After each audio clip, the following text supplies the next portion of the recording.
university education is such a racket. It actually proves a person's stupidity if they're a graduate. People used to think that becoming a graduate would be a privilege, something to be proud of. But nowadays, it just means you've got a student loan you can't pay back. You might become a lap dancer if you're female, or a waiter if you're male, but you certainly won't be doing anything that useful with your degree unless you have a certain kind of degree from a certain kind of university. And it is really the arts that seems to be most corrupt and undermined. I know there are some, well, I've heard that standards in the STEM subjects are being lowered.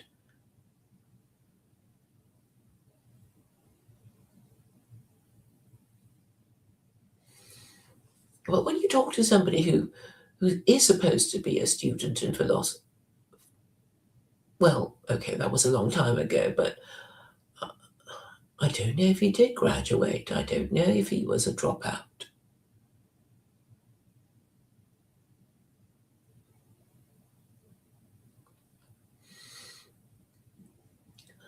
But you would have thought that you can discuss certain things with certain people with certain qualifications, particularly if they have a philosophy degree. And my experience has been very disappointing. They literally cannot. Well, I don't think they can do Socratic dialogue.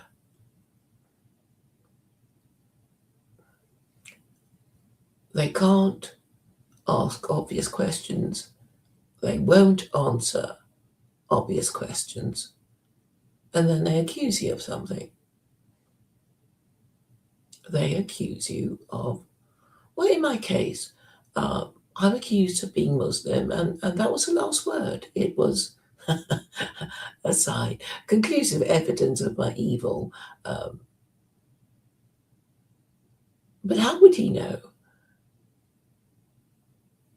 How would he know whether I really believed in God or not? I've said I'm agnostic, which means that my belief is a kind of traffic light, which I think is the state of most people. But often people find themselves in a group and then they declare their position and they hold on to it, even when it doesn't make sense. In my case, I've been agnostic for years. I did start off as atheist.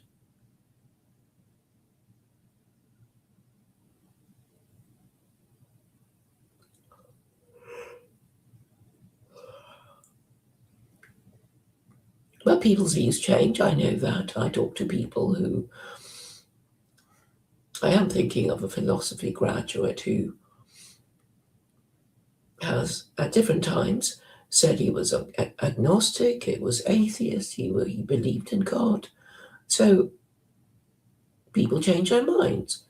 But surely you should make them declare a position. And I've declared my position. I'm not some Jordan Peterson person. Jordan Peterson famously wouldn't say he was Christian and wouldn't say if he believed in God. And being an intellectual, you would have thought he would have known to call himself agnostic. Well, at least I know to call myself agnostic because it's the most intellectually respectable position to take, because if you're being honest, you would have to accept that no one alive knows whether God exists.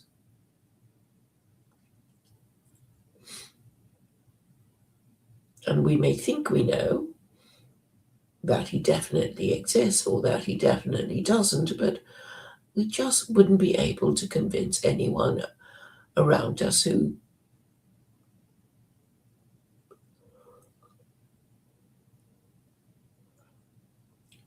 wanted to look at things the opposite way. So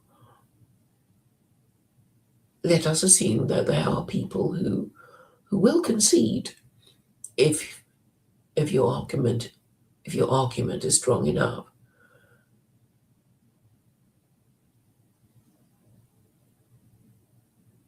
Perhaps there should be a test for people who do concede when the argument is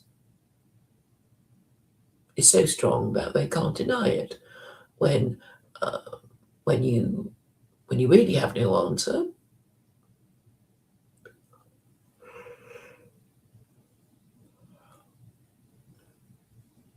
even after given time to think about it.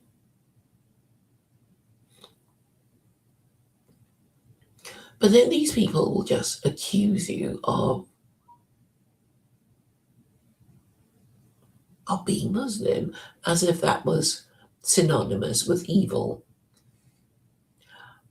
I know there are many, many, many, many Islamophobes in the West. But this Islamophobe I'm talking to is a Hindu. I suppose it is easy to conclude that such a person just can't get over his own ego, he can't get over his own emotions, and he will not concede when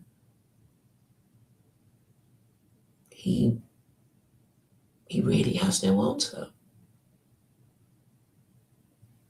So the answer is, well, the question we were discussing is,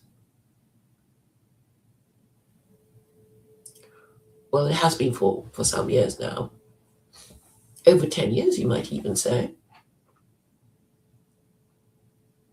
The topic of debate is whether secular Quranism should be adopted. And I'm saying, surely any group needs a reason for remaining in existence, and they would choose a religion to help them remain in existence if they have any sense of self-preservation at all. And this is all I'm saying. And apparently it cannot be understood. It cannot be accepted even by graduates in the West. And one must wonder at the quality of the education that they received in their Russell Group universities. But it seems even Ivy League universities produce quite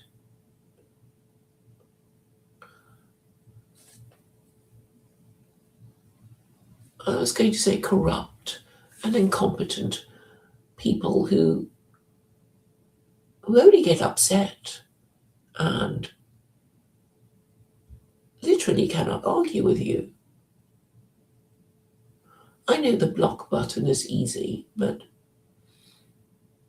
surely they would know that by blocking me, they are actually conceding that I have won. So you see, I would like to uh, argue about all the things that I've just mentioned to you.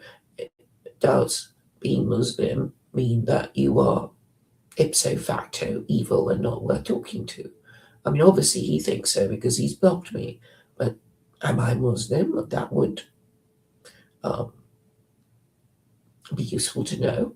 I'm not the sort of Muslim who goes to mosque. If I am Muslim at all, I think a lot of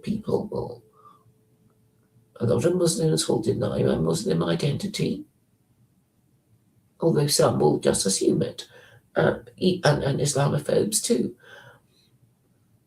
So I suppose there is an element of ambiguity, but the point is that if you really think being Muslim is synonymous with being evil, then aren't you by definition an Islamophobe? And if you don't agree, then you should be prepared to argue about it and not just block me. There are many things I would like to argue about with him. But as with so many people, they just have a meltdown, and then I guess they can't argue anymore. And so many men just can't be grown up about it. There are ways of dealing with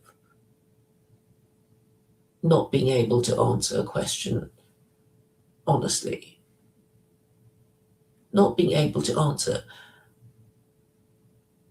a very obvious question with a very obvious answer honestly, because, well, you know that by answering it honestly, you would have to concede that you have lost.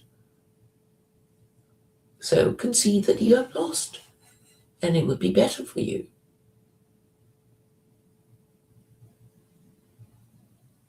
But everywhere I see men in arrested adolescence, and I call them in arrested adolescence because they can't deal with the truth. They can't deal with the truth because they don't really value facts and logic, and I suppose they were never told to value facts and logic.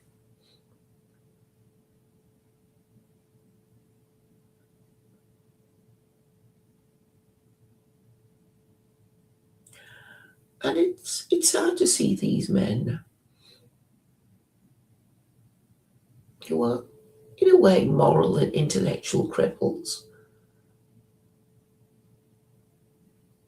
Because it's extremely illogical to think that your opinion is more important or trumps logic and morality.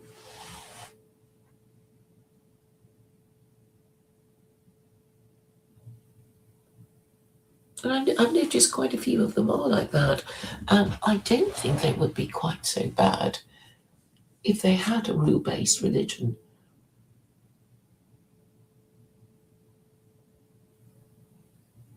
Because in a rule-based religion, well, it's like any game. You play a game, you go by the rules. The rules will say clearly who has won and who has lost, and who is cheating and who isn't.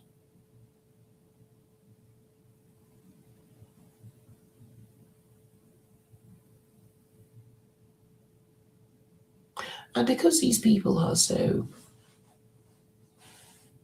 slow and dysfunctional, they shouldn't be overwhelmed with too many facts. And I know, okay, I know Khaled just loves overloading every encounter with extra questions because he just can't stop himself. And in the end, nothing is really understood. Nothing is really accepted. You don't have to get them to say you won the argument. You can